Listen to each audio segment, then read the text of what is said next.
আমাদের সময় কিন্তু আমরা ডেপুটেশনে এখানে এসেছিলাম আমাদের চাকরিতে ঢোকার পরে, ইন সার্ভিস থেকে সরকারি চাকরি, তারপরে আমরা ডেপুটেশনে পড়তে আসতাম। এখন দেখা যাচ্ছে যে সাইকিয়াট্রি বাই চয়েস আমাদের ছেলেমেয়েরা এখানে পড়তে আসছে। তা আমরা জানি যে সাবজেক্টে ইনসেন্টিভ বেশি, রিওয়ার্ড বেশি, সেদিক দিকে মানুষ কিন্তু ঝোঁকে।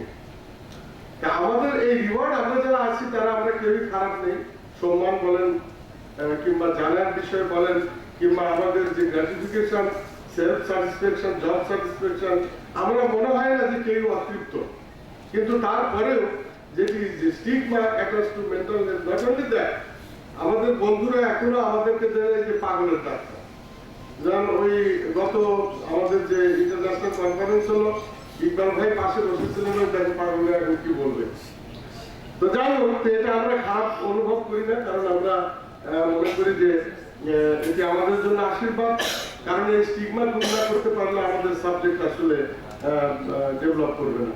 আমাদের যে ইনস্টিটিউশনগুলো সেগুলো দেখছেন, যেগুলো পোস্ট গ্রাজুয়েট এডুকেশনের জন্য রেসপন্সিবল, এবং যেটা কিছুক্ষণ আগে কথা হচ্ছিল যে সিলেট মেডিকেল কলেজ এদিকে এগিয়ে আছে, সেখানে এমডি কোর্স ছিল, এমডি কোর্স, এবং বর্তমানে বোধহয় এমডি রেসিডেন্সি কোর্সও শুরু হয়েছে। তো অন্য অনেক সাবজেক্টের চেয়ে আমরা কিন্তু এই দিক থেকে অনেক ভাগ্যবান। আমরা বলতে গেলে যে পোস্ট গ্রাজুয়েট এডুকেশনে আমরা কিন্তু পিছিয়ে নেই, কিন্তু পোস্ট গ্রাজুয়েট এডুকেশনে আমরা তখনই বেশি পরিমাণ ছাত্র পাবো যদি আন্ডারগ্রাজুয়েট কোর্স কারিকুলামে যদি বেশি করে সময় দেওয়া হয় এবং ছাত্রদেরকে যথেষ্ট পরিমাণ এই সাবজেক্টে পাঠদান এবং শিক্ষাদান করা হয়, তাহলে people will be interested for choosing psychiatry as a career.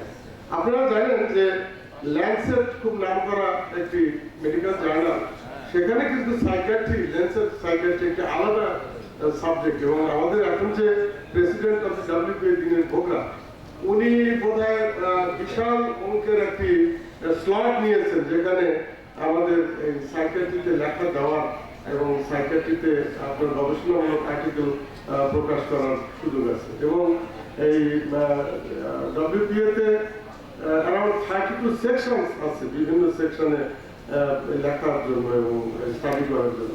আমরা কিন্তু অনেক সমৃদ্ধশালী একটি সাবজেক্টের মধ্যে আছি এখন। আপনারা দেখছেন যে আমাদের এই যে পোস্ট গ্রাজুয়েট সাইকিয়াট্রি একটা ক্রমবিকাশ, এই বিকাশের ধারা আমাদেরকে বজায় রাখতে হবে এবং আলটিমেটলি আমরা বেশি সংখ্যক সাইকিয়াট্রিস্ট পাবো এবং তাতে আমরা এসডিজি অ্যাচিভ করার ক্ষেত্রে আরো সুদৃঢ় পদক্ষেপ রাখতে পারবো এবং মানুষের যে সেবা, সেই সেবা আমরা আমাদের দোরগোড়াতে পৌঁছাতে পারবো। আমাদের যে লিডারশিপ, সেই জিনিসটাও আসবে।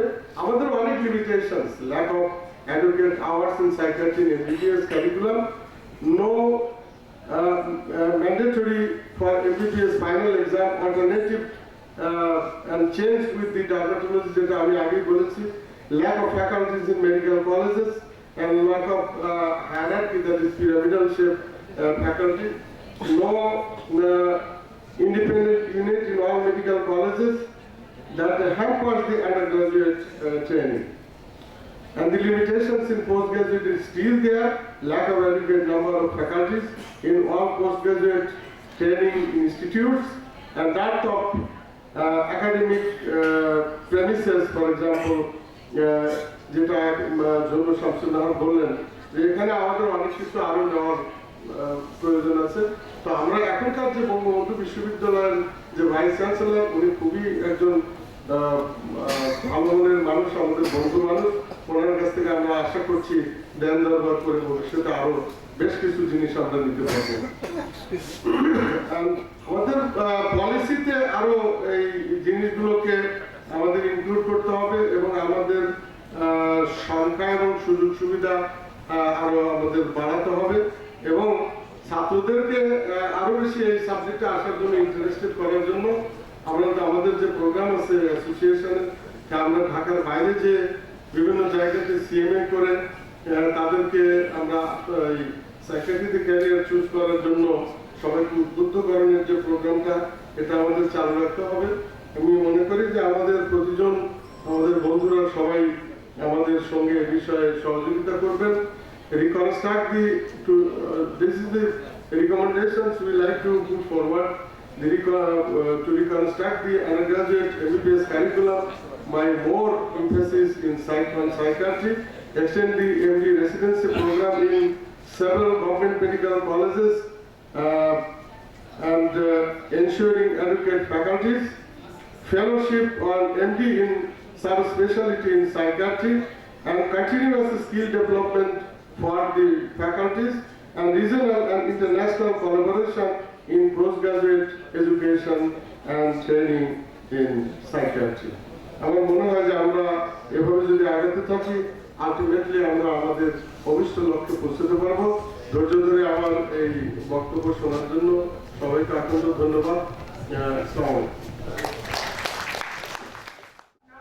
I would like to request Dr. Muhammad Nijamuddin, Associate Professor and Head of Kumila Medical College, Department of Psychiatry, to present his presentation on psychiatry in undergraduate education, present state and future prospect.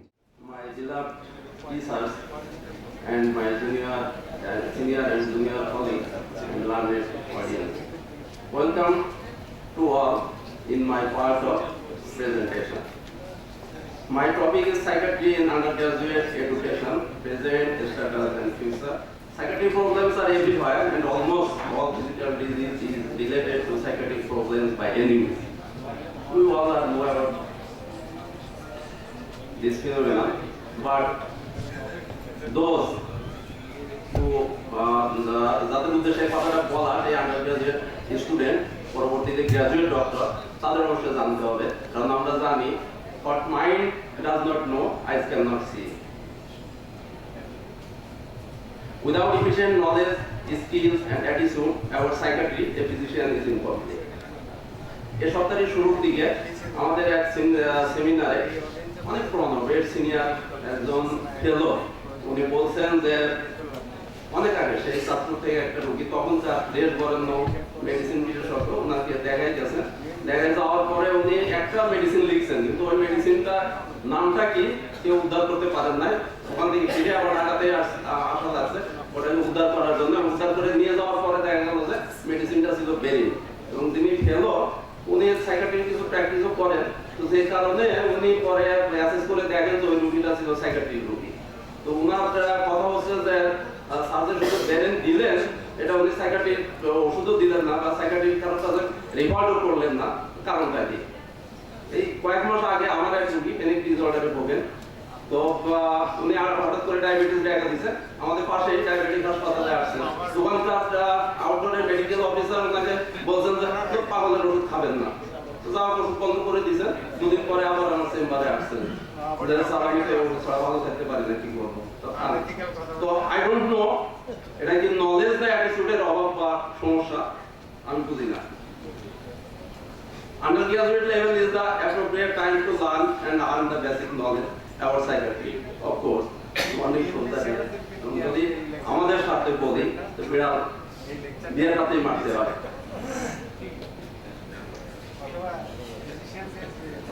Undergraduate learning also the image building period of subject.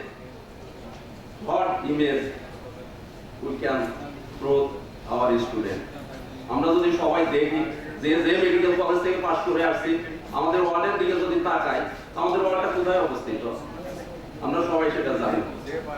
এই কিছুদিন আগে মোটামুটি একটা বড় ক্লিনিকে গেছি, ওখানকার MD এক সময় সিভিল সার্জন ছিলেন, তো উনি আমাকে ডেকে নিয়ে পরিচয় করাই দিচ্ছে, নিজাম সাহেব অনেকগুলো ডিগ্রি আছে, উনি সাইকিয়াট্রিতে ক্যারিয়ার করতেন, বলে যে আমার স্যার ছিলেন উনিও দেশ বরেণ্য সাইকিয়াট্রিস্ট, বলে উনি এমন ভাবে চলতেন যে রুগী টুকি অনেক বেশি দেখতেন, টাকা পয়সার অভাব ছিল না, কিন্তু কোটি দেওয়া প্যান্ট করে নাকি কলেজে যাইতেন। তো আমার এক সময় বরিশাল মেডিকেল কলেজে পোস্টিং ছিল, তো সেখানে আমাদের রুম থেকে আউটডোরের দূরত্ব একটু বেশি, তো স্টুডেন্টরা এসে জড়ো হলো, তো ওদেরকে নিয়ে আউটডোরে যাবো, পড়াবো এবং একসাথে রুগী দেখবো। পিছনে শুনি কানা ঘুষা, কি ব্যাপার একটু কান পেতে শুনি যে একজন আরেকজনকে বলছে, এটা দেখে তো এরকম মনে হয় না। আমরা এটাও শুনি হিদায়াতুল ইসলাম স্যার যখন ক্লাস নিতেন, ওনার ক্লাস শেষে অনেকেই নাকি সাইকিয়াট্রিতে ক্যারিয়ার করার জন্য উদ্বুদ্ধ হতেন।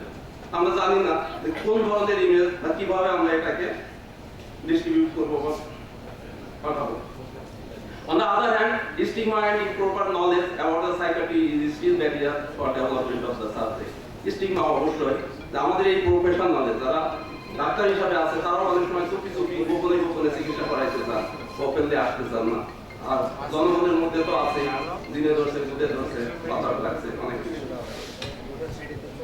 So proper health service delivery, basic knowledge about psychiatry at undergraduate level is not practiced. The current status of psychiatry in existing undergraduate curriculum. বর্তমানে দুটা কারিকুলাম কাজ করছে। আসলে একটা যেটা 2002 সালের কারিকুলাম, যে কারিকুলামে এখনো ফাইনাল এমবিবিএস পরীক্ষা চলছে, এবং 2012 সালে আরেকটা কারিকুলাম চালু হয়েছে যেটা পরীক্ষা 2019 সাল থেকে শুরু হবে, ফাইনাল করবে। তো সেখানে অবজেক্টিভস মোটামুটি 2002 এবং ভারতে একই রকমের অবজেক্টিভ গুলো যা আছে অনেকগুলো লেখা, আমি সব পড়বো না, কিন্তু এখানে হোল সাইকিয়াট্রি কভার করে। আমার কাছে মনে হয় যেটা আন্ডারগ্রাজুয়েটের জন্য মনে হয় মোর দ্যান এনাফ, অনেক বেশি। যদি আমরা শিখাইতে পারি বা চালাইতে পারি এটা অনেক বেশি। কারিকুলাম 2002 সেখানে কন্টেন্ট আর হচ্ছে যে ক্লিনিক্যাল প্লেসমেন্ট সব মিলে বেসিক্যালি যে আওয়ার কত ঘন্টা আমরা পড়াবো বা কতটা লেকচার নেব, দুটা ক্ষেত্রে এখানে দেখা গেছে যে মূলত 20 ঘন্টা ক্লাস সেখানে নেওয়া হয়, কিন্তু এখানে ভাগ ছিল থার্ড ইয়ারে 10 আওয়ার এবং ফোর্থ এবং ফিফথ ইয়ারে 10 আওয়ার। ওখানে যে এগুলো ভাগ করে দেওয়া আছে যে কোন টপিকের উপরে আমরা কিভাবে পড়াবো কি নিয়ে। 2012 সালে একই ধরনের আছে, কিন্তু একটু এদিক ওদিক করা হয়েছে, টপিকগুলোকে একটু আপগ্রেড করা হয়েছে, নাম দিয়ে পাইনি, কিন্তু টিচিং আওয়ার 24 আওয়ার্স এর আছে। আর ক্লিনিক্যাল প্লেসমেন্ট এটা ফোর্থ ইয়ারে আছে। 2002 সালের কারিকুলামে ছিল 4 উইক এবং 2012 সালের কারিকুলামে এটা 3 উইক করা হয়েছে। আর 2012 সালের কারিকুলামে একটা কার্ড যোগ করে দেওয়া হয়েছে, এটা অবশ্যই ভালো দিক যে কার্ড সিস্টেম চালু করলে অবশ্যই আমরা আইটেম নিতে পারবো এবং কিছুটা নলেজ হয়তো তাদের মধ্যে ছড়াই দিতে পারবো। আর ব্লক পোস্টিং এটা পরীক্ষার আগে থাকে। আগে 2002 সালের কারিকুলামে ছিল 5 ডে, 2012 সালের কারিকুলামে 3 ডে কমাই দেওয়া হয়েছে। যদিও এটা আমরা অন্যভাবে নিই, সপ্তাহে দেখা যায় যে 3টা ক্লাস থাকে আমাদের অল্টারনেট ডেটে, ডার্মাটোলজির সাথে মিলাই। পরীক্ষা এক্সামিনেশন সিস্টেম যেটা 2002 সালের যে কারিকুলাম, সেখানে সিস্টেমটা ছিল যে psychiatry is still under the umbrella of medicine. সুতরাং আমরা মেডিসিনের সঙ্গে জড়িত আছি এখনো। তো সেই মেডিসিনের সাথে যেখানে রিটেন এক্সামিনেশন 3 ধরনের হয়, রিটেন এক্সামিনেশন অফিয়া, ওরাল এন্ড প্র্যাকটিক্যাল, ক্লিনিক্যাল বলা হয়। রিটেন এক্সামিনেশন দুটি পেপার থাকে, পেপার 1 পেপার 2। সাইকিয়াট্রি ছিল পেপার 2 এর সঙ্গে, সেখানে আরো ছিল পেডিয়াট্রিক, ডার্মাটোলজি এন্ড সাইকিয়াট্রি। তো এই 3টা সাবজেক্ট নিয়ে ছিল পেপার 2, যেখানে পেডিয়াট্রিক ছিল 50%, বাকি 50% ডার্মাটোলজি এন্ড সাইকিয়াট্রি কন্ট্রিবিউট করতো। অলমোস্ট মোটামুটি আর কি যে 25%। যেখানে এমসিকিউ থাকতো 10টা প্রশ্ন, আমরা 5টা দিতাম। যেখানে এসএকিউ থাকতো আসলে 8টা প্রশ্ন, 8টার মধ্যে 7টাতে অ্যাটেন্ড করতে হতো, তো সে কারণে আমরা 4টাই দিতাম। 4টা থাকতো আমাদের 4টা, ডার্মাটোলজির 4টা। আর কর্নেটিক ওটা মেডিসিন বিভাগ থেকে দিয়ে দেওয়া হতো। হসপিটালে 100 মার্ক ছিল, কিন্তু আমার জানা মতে আমরা তো চিটাগাং ইউনিভার্সিটির আন্ডারে, সেখানে হসপিটাল আসলে দেওয়া হতো না, সেক্রেটারি থেকে দেওয়া হতো না, মেডিসিন থেকে বেশি থাকতো এবং ডার্মাটোলজি থেকে সাধারণত একটা করে হসপিটালে দেওয়া থাকতো।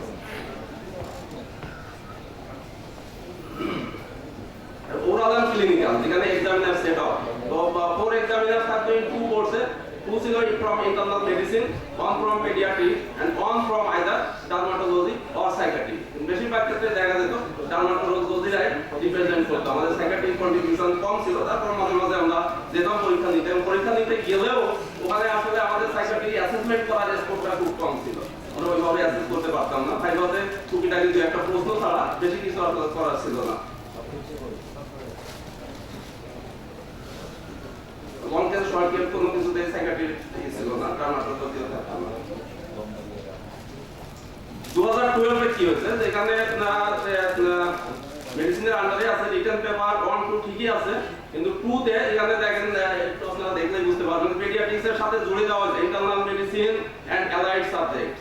ইন্টারনাল মেডিসিনের সঙ্গে infection, poisons, geriatrics and genetics, allied সাবজেক্টের সঙ্গে ডার্মাটোলজি, সাইকিয়াট্রির সঙ্গে আবার নিউরোলজি এন্ড ফিজিক্যাল মেডিসিন জুড়ে দেওয়া হয়েছে। তার মানে এখানে সাইকিয়াট্রিক কন্ট্রিবিউশন নাই বলতে গেলেই চলে। আগে যেখানে আমরা এমসিকিউ বা এসিকিউ তে প্রশ্ন দিতাম, এখানে একটা প্রশ্ন পাইতেও পারি নাও পারি। ঠিক আছে? ওরাল ক্লিনিক্যালে এখানে পরিবর্তন করা হয়েছে। আগে দুইটা বোর্ডের জায়গায় এখানে তিনটা বোর্ড করা হয়েছে। তিনটা বোর্ডে board 1 A 2 examiners from internal medicine, board 2 তে 1 examiner from internal medicine and 1 from subspecialties or allied subject. আগে যেখানে ছিল ডার্মাটোলজি or সাইকিয়াট্রি, কিন্তু এখানে এখন আর সাইকিয়াট্রির সেই কন্ট্রিবিউশন অনেকটাই নাই, হয়তো থাকবেও না। আর 2 from pediatrics, থার্ড বোর্ড হচ্ছে 2 examiners from pediatrics, মানে পেডিয়াট্রিক্সটা আলাদা একটা বোর্ড এখন নিয়ে নিছে, পুরোপুরি সেপারেট বোর্ড তারা নিয়ে নিছে। কেসের ক্ষেত্রেও একই, যে একটা লং কেস থাকবে, তিনটা দুটা পাঁচটা শর্ট কেস, যেখানে তিনটা ইন্টারনাল মেডিসিন থেকে দুটা পেডিয়াট্রিক্স থেকে, সাইকিয়াট্রি বা ডার্মাটোলজি কোনো কেস এখানে নাই বা রাখা হয়নি। তো future prospect, I am hopeless. আমি যখন বরিশাল মেডিকেলে পোস্টিং নিয়ে গেছিলাম, তখন একবার সেকেন্ড পার্টের এক্সামিনেশনের সময় আমাকে কি বলে ইংরেজি লেটার করা হতো। তা আমি রাউন্ড দিচ্ছি, ঘুরছি, হঠাৎ করে এক মেয়ে আমাকে জিজ্ঞেস করে যে স্যার হিস্টেরিয়া মানে কি? তো হতাশ না হয়ে উপায় নাই, আমি বিশেষ করে হতাশ না হয়ে পারি না। তখন দেখি একজন গ্রাজুয়েট ডাক্তার মেনিয়া রোগীরা দুইটা টিপটিন দিয়ে বলে একটু ঘুমায় আসে। আমার হতাশ লাগে তখনই। তখন দেখা যায় ইপিএস এর রোগীরে মেনিনজাইটিস, এনকেফালাইটিস আর স্ট্রোক বলে সিসিতে পর্যন্ত ঢুকাই দেওয়া হয়। আমরা হতাশ না হয়ে পারি না। যখন সাইকোজেনিক রেসপিরেটরি স্ট্রেসকে খুব লেজার অ্যাজমা চিকিৎসা দিয়ে ছেড়ে দেওয়া হয়। এবং আমরা কারিকুলাম থেকে কি দেখলাম, we already start to walk backward. আমাদের আগে যে কর্তৃত্ব ছিল সেই কর্তৃত্ব এখন একেবারেই নাই। এটা না থাকাতে এখন কি হবে? অবশ্যই সাইকিয়াট্রির ক্ষেত্রে গ্রাজুয়েট ডাক্তারদের কম্পিটেন্সি ডিক্লাইন করবে, এবং সেই ডিক্লাইনের প্রভাবটা কোথায় পড়বে, ইম্প্যাক্টটা কোথায় পড়বে? আমি মনে করি এন্টায়ার হেলথ সার্ভিসের উপরে, এবং যে কারণে ultimately public will be the sufferer. তো what can we do?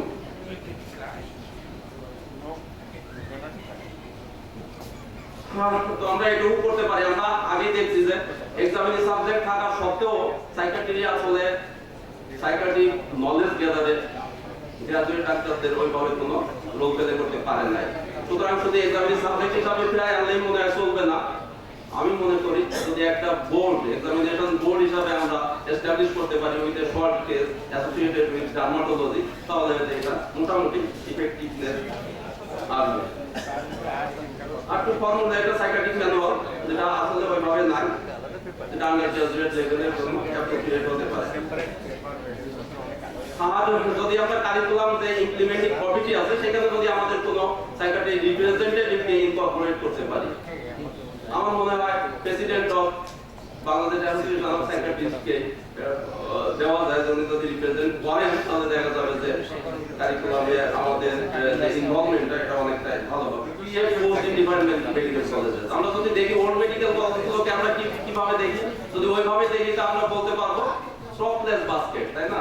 আমরা যদি ওল্ড মেডিকেল কলেজগুলোকে দেখি তাহলে দেখবো স্টপলেস বাস্কেট, আর যদি নিউ মেডিকেল কলেজগুলোকে দেখি আরো খারাপ, বটমলেস বাস্কেট। এগুলো কোনো পাতা লাগানো যাবে না হয়তো। তাহলে সেই যেখানে ঘাটতি আছে, যেখানে সমস্যা আছে, সেটাকে পূরণ করে আমাদের অ্যাপ্রোপ্রিয়েট ওয়েতে আগাইতে পারলে সুবিধা হবে। Create post of consultant in district hospital who start postgraduate course in appropriate medical colleges.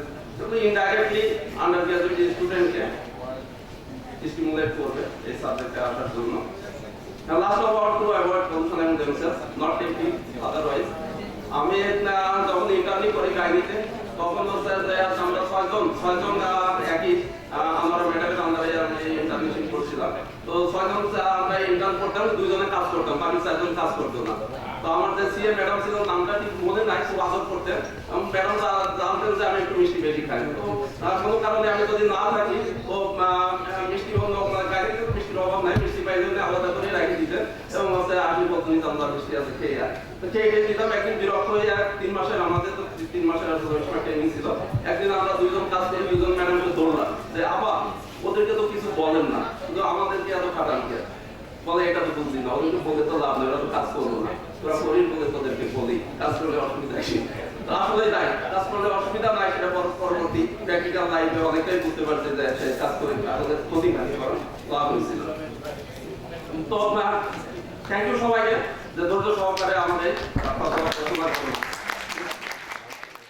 At this moment, I would like to request the honorable chairs to come to the dais and take their seats and make their valuable comments about these three presentations. Honorable chairs, Professor Dr. Hidayatul Islam sir, Professor M.A. Hamid sir, and Professor Tajul Islam sir. They are requested to come to the dais and take their seats. The comments from the chairs that question answer sessions. I've been sitting over here and thinking that as the presentation was present, future and the past of the psychiatry, definitely we are in the middle age to put some comments and some observation.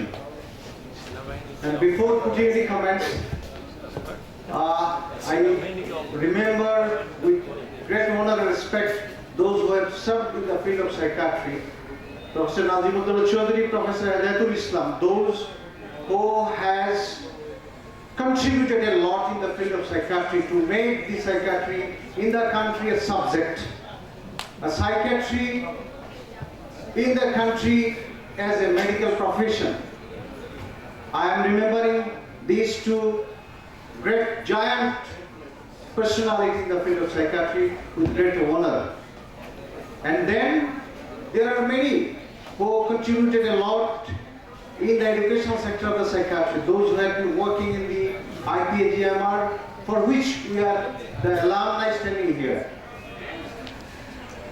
But in the field of psychiatry, those who have taken the psychiatry at the grassroots level in the country is also very much remarkable.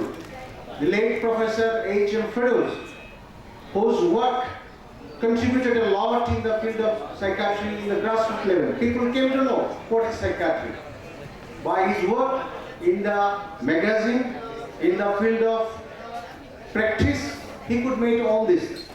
However, I am very hopeful about the present system and present psychiatrists in the country, those who are working, and I definitely hopeful that the psychiatry will go further in the arena of medical professions. Now, 2 or 3 questions came into my mind because presentation of the Professor Nizam sometimes gave me an idea of hopeless that he has shown and helpless attitude. Now, one question was in my mind that the psychiatrists which are working in the country, are they psychiatrists by choice or psychiatrists by chance? Or it is their choice, or they have ultimately they could take the place shelter in the psychiatry. If it is by choice, yes, they can contribute. But if it is by chance, probably they cannot contribute. Number 2 question came into my mind. How much we are devoted and dedicated in the field of psychiatry? Are you working as that of the professor of medicine? How much they are working and how much we are working? How much alumni are here and how much professors or how much doctors who work in the field of medicine?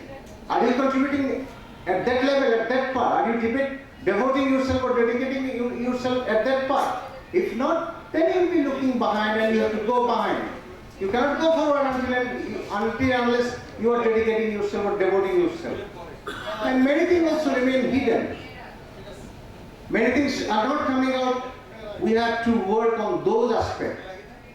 I can tell you only some part of our work in the psychiatry. I am working in the armed forces. The armed forces medical service is a great, presently contributing a lot in the country, and the psychiatry also is coming up in the armed forces. We are at least 12 fellow now in the army who have many postgraduate. This is coming up only in the last 15 years, 20 years. And I can assure you, sir, all sitting here, that the psychiatrists will be contributing more in the army. They will glorify their field in the army medical corps and also in the arena in the countrywide, in the nationwide. But we want your blessing again. So I want that we should work in the field of no health without mental health. if we everybody devotes and dedicate ourselves in that field, probably the psychiatry will be flourishing like any other subject. And from this alumni, we want to take this oath in our mind that yes, we'll be working as a psychiatry, the loving subject in which you are now. You are a part of the psychiatry. You should have the love for the psychiatry. You should have the love psychiatry forever. I'm sorry, sir, taking your time. Thank you very much. Only one question. Over. Mr. Chairman, sir, I would like to contribute with 3 words. Number one is that at the time, if we count from 1975 to date, as Professor Sawan said, that we have less than 200 psychiatrists at this point. And if we run in this way, it is quite impossible to cover all the people who need psychiatric services in Bangladesh under the umbrella of mental health.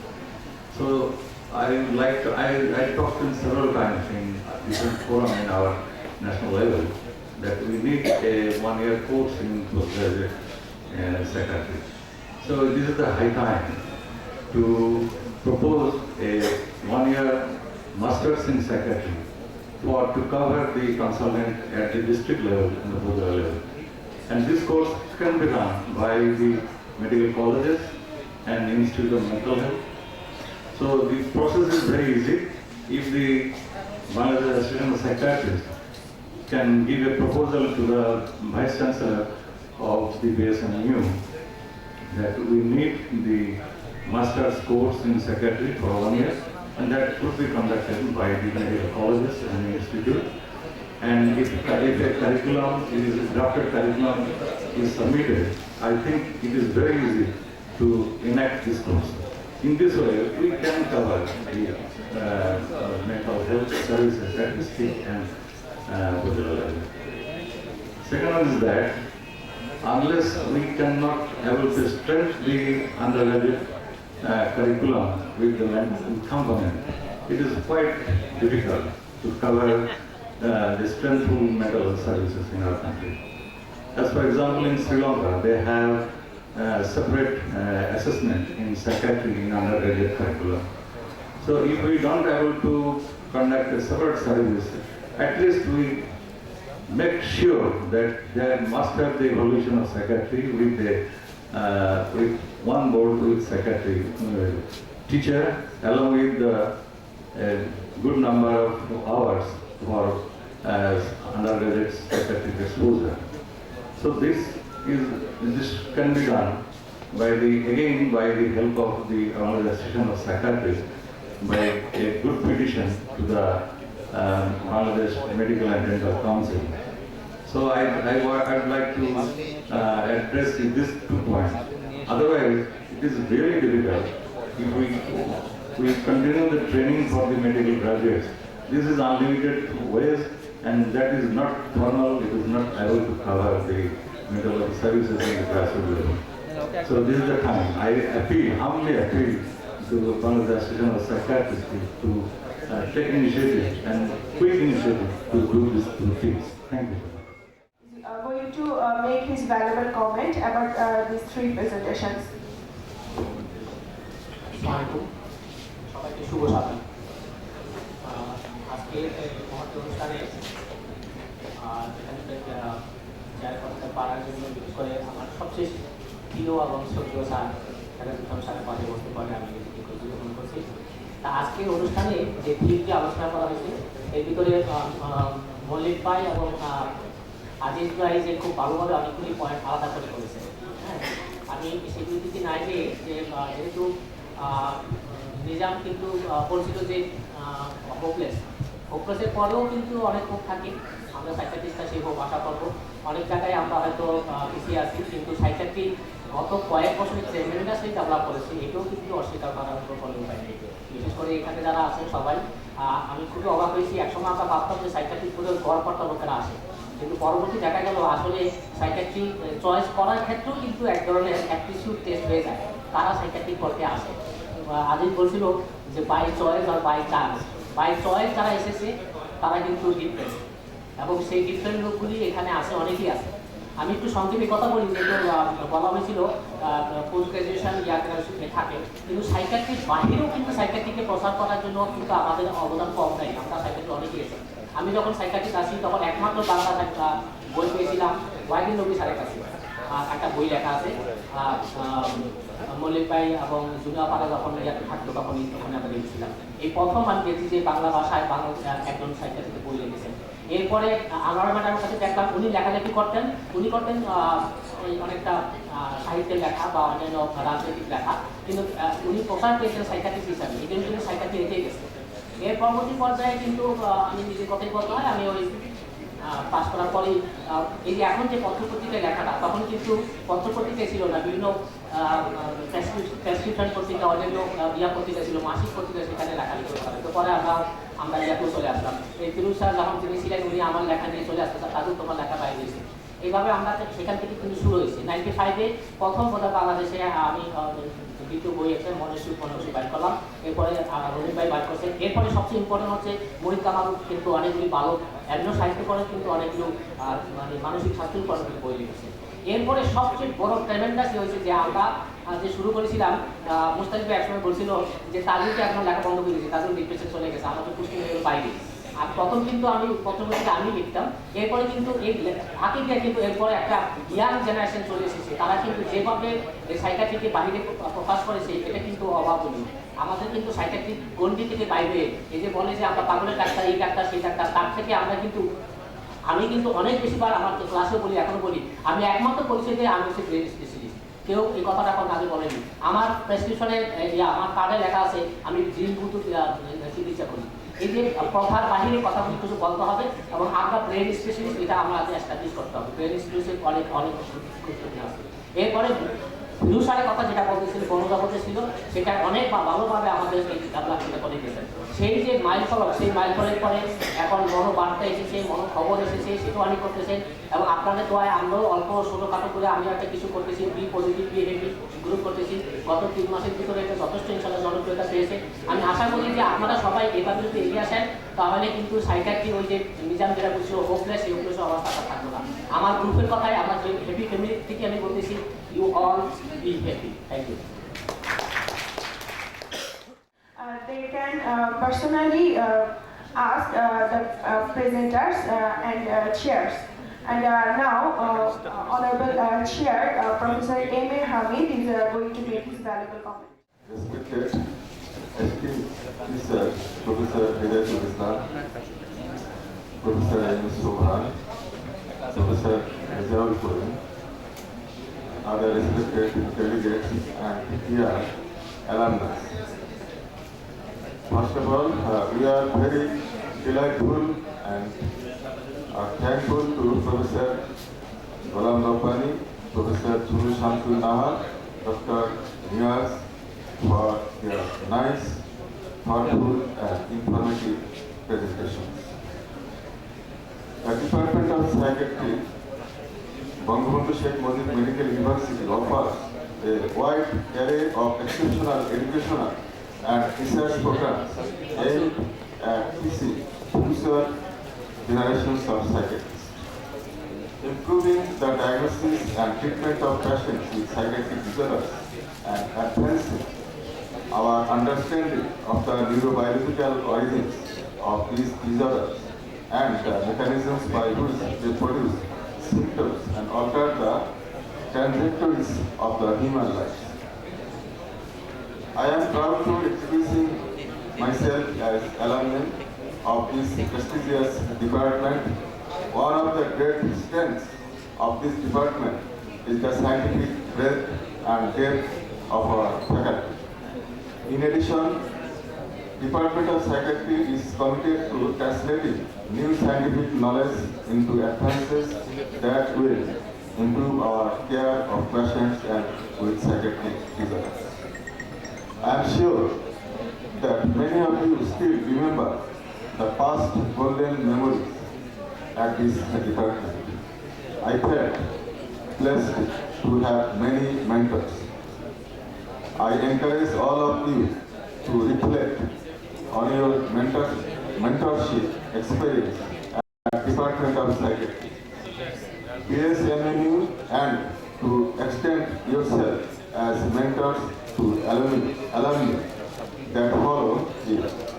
I look forward to connecting with each of you thoughtful throughout the life and your thoughts on how we can continue to serve as alumni.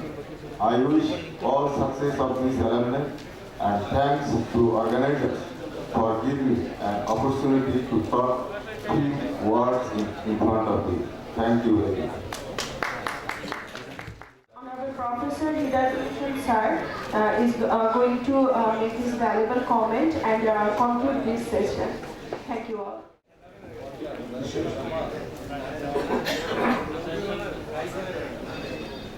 আজকের দিনটি একটা বিশেষ দিন আমার জন্য, কারণ হলো আমি আপন জনের মাঝে এসেছি। আমি কাউকে আমি আপন জনের মাঝে এসেছি, হৃদয়ের টানে এসেছি। এই আপন জনের মাঝে আসাটা খুবই আনন্দ। কেন বলছি আপন জন? অনেকেই সত্যিকারই আপন জন আমার সাথে বহু বছর কাজ করেছে, চাকরি করেছে। কয়েকদিন আগে আমি পুরনো ছবি দেখছিলাম, সেখানে একটা ছবিতে কাজল, ফারুক এবং মল্লিক এই তিনজন ছোট্ট ঢাকা মেডিকেল কলেজের অফিসে বসে কাজ করছে, দুইজনের অফিসে। তো এই কাজ করার মধ্যে যেটা দেখলাম, তারা এখনো অন্ততপক্ষে মনে রাখে, আমার মনে রাখতে হয়তো আশা করি ভালো দৃষ্টিতেই মনে রাখে যে তার প্রমাণ কোনো অনুষ্ঠানে আসতে পারে। এটাতে কত বড় আনন্দ। একজন শিক্ষক সত্যিকারের শিক্ষক হওয়ার তখনই যখন তার ছাত্ররা তাকে ছাড়িয়ে যায়। যদি আমার উত্তরসূরিরা আমাকে ছাড়িয়ে যায় নানান ক্ষেত্রে, আমি খুবই খুশি হই।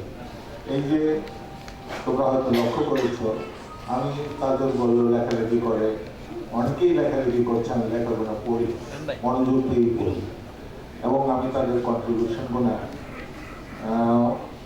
সত্যিকারের আনন্দের সাথে দেখি।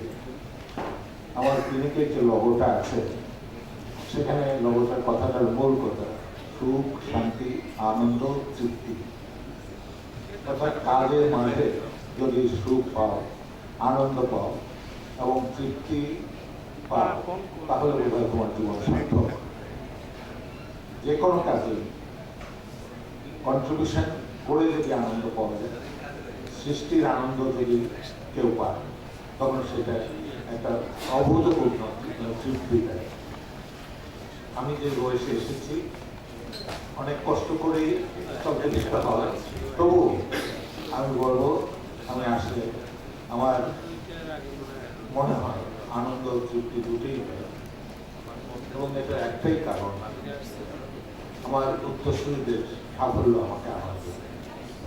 আমি কোনো সময় আমি বলবো যে আমার মধ্যে হীনমন্যতা নাই, আমার মধ্যে হিংসা নাই, আমার মধ্যে কোনো অতৃপ্তি নাই। সত্যি কথা বলতে আমি নিজেকে সফল ব্যক্তিত্বই মনে করি।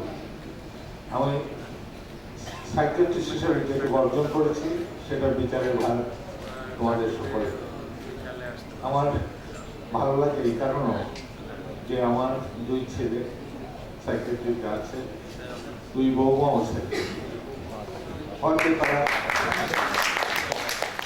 তারা আমার জীবন পদ্ধতি থেকে অনুপ্রাণিত হয়েছে, অথবা হয়তো তারা মনে করেছে সাইকিয়াট্রিতে অনেক কিছু বলার আছে, তাদের ভূমিকা রাখার আছে। তো এখানে যারা সত্যিকার আমার ঘনিষ্ঠভাবে কাজ করেছে, মল্লিক, চুনু, কাজল, ফারুক, অর্গানাইজেশন ট্রেনিং এর সময়, মেন্টাল হেলথে development, institute of mental health develop করার সময় অনেক নেতৃত্ব করতে দেখছে। নিজাম যখন এই প্রেজেন্টেশনটা পড়ছিল, তখন আমার মনে হচ্ছিল এই ফাইল তো আমিও করে এই ক্লাসে ক্লাস বাড়ানোর জন্য অনেক চেষ্টা করেছি পরীক্ষা নেওয়ার জন্য, কেন তখনই একটা প্রেজেন্টেশন আমি লিখলাম শ্রীলঙ্কার সাপোর্ট পেপার 120 আওয়ার্স, আফগানিস্তানের মতো জায়গায় 120 আওয়ার্স সাইকেট্রি, ইংল্যান্ডের সাইকেট্রি পেপার আলাদা ছিল, প্রেজেন্টেশন দিয়েছি। তখন প্রফেসরের পোস্টের জন্য দরবার করতে গেলাম, তো আপনার এক্সামিনেশন সাবজেক্টে আপনার তো মাত্র 10টা লেকচার, কি করে আপনি একটা করেন দেখবেন যে এটা যে কত ঊর্ধ্বমুখী যুদ্ধ ছিল কল্পনাও করতে পারেন। আমি অ্যাসোসিয়েট প্রফেসর 18 বছর চাকরি করার পর প্রফেসর হয়েছি, তাও ইনডাইরেক্ট অর্গানাইজেশন ট্রেনিং মেন্টাল হেলথের director cum professor secretary, professor secretary post ছিল। যখন আপনার থেকে আসি তখন আমি লিখিতভাবে বলেছিলাম আমাকে যদি ওটা associate professor post equivalency consultant consultant আমাকে যদি অ্যাসিস্ট্যান্ট প্রফেসর, কেন কোনো অ্যাসিস্ট্যান্ট প্রফেসর কোনো পোস্ট ছিল না, অ্যাসিস্ট্যান্ট প্রফেসর হিসেবে দিতে হয় সবাই তাহলে তখন অ্যানাটমিক প্রফেসর অ্যাসোসিয়েট প্রফেসর চাকরি যখন অ্যাসোসিয়েট প্রফেসর জয়েন করলো আবার কমিউনিটি মেডিসিনের পর অ্যাসোসিয়েট প্রফেসর হিসেবে আমাকে অ্যাকোমোডেট করার জন্য ডিফারেন্ট ডিপার্টমেন্টে, কারণ নিচে তো নামাইতে পারে না, যদিও যে অ্যালাউন্সটা পেতাম সেটা বাদ দিয়েছিল। তো একটা যুদ্ধটা এত কঠিন ছিল অ্যাডমিনিস্ট্রেশনের বিরুদ্ধে, এবং আপনারা জানেন প্রফেশনাল কিছু তো কি বলবো রাইভালরি থাকে, কিছুটা প্রতিযোগিতাও থাকে, তো সেখানেও অনেক পলিটিক্যাল ছিল, পলিটিক্যাল প্রতিদ্বন্দ্বিতাও ছিল। আমার মনে পড়ে যখন ইনস্টিটিউট রিটায়ার করার একদিন পরে দ্বিতীয়বারের মতো যখন আমি ইয়ে করি, প্রেসিডেন্ট ডিক্লেয়ার করলো আগের বছর ইনস্টিটিউট অফ মেন্টাল হেলথ করা হবে মানে উসমানী উদ্যান, 1 বছরের মধ্যে এত পলিটিক্স চললো যে ডিক্লারেশনের পরে প্রেসিডেন্ট এবং মিনিস্ট্রি ডিক্লারেশনের পরেও এটা বাদ করে যাচ্ছিল। তারপরে সংসদীয় কমিটিতে প্রেজেন্ট করা, আমি রিটায়ার করার একদিন পরে প্রেজেন্ট করি, এবং প্রেজেন্টেশনটা বোধহয় ভালোই হয়েছিল, যার জন্য ওই সংসদীয় কমিটি রিকমেন্ড করলেন যে না ইনস্টিটিউট ঢাকায় হবে। ইনস্টিটিউট ঢাকা হওয়ার পরে যে লাভ হয়েছে, সাবজেক্টের যে পপুলারিটি পেয়েছে, সাবজেক্টের যে আজকে যে সাকসেস দেখতে পাচ্ছি আমরা, এটার পিছনে যে কত কষ্ট করতে হয়েছে, অর্থাৎ আমার সত্যিকার অর্থ বলতে গেলে 13 বছর নাও খাওয়া বাদ দিয়ে ছেলে সংসার বাদ দিয়ে আমি কিন্তু রিটায়ার করে 3 বছর 4 বছর পরে একটা অ্যাপার্টমেন্ট কিনি। টাকা পয়সার দিক দিয়ে কোনো দিকেই আমার খুব একটা তখন কাজ ছিল না, মানে টাকা যে অর্জন করতে হবে সেটা ছিল না। তো আল্লাহ দিয়েছে মোটামুটি আমি বলবো আমি তৃপ্তি, মানে ফাইন্যান্সিয়ালি, এডুকেশনালি, কন্ট্রিবিউশন ওয়াইজ, এবং সবচেয়ে বড় কথা আমার মনে হয় না আমার সাথে যারা কাজ করেছে তারা আমাকে মানুষ হিসাবে হয়তো ভালোবেসেছে এবং এখনো বোধহয় ভালোবাসে, এটা আমার মনে হয়। এবং এই মনে হওয়াটা আমার জন্য সবচেয়ে বড় পাওয়া। শ্রদ্ধা যদি কেউ করে সেটা ভিতর থেকে আসে, শ্রদ্ধা না করলেও কোনো অসুবিধা নেই, ভালোবাসতেই তো। আমাকে যারা ভালোবাসে তাদের ভালোবাসা নিয়ে যেন আমি যেতে পারি, এবং সবচেয়ে বড় কথা তোমাদের ভালোবাসা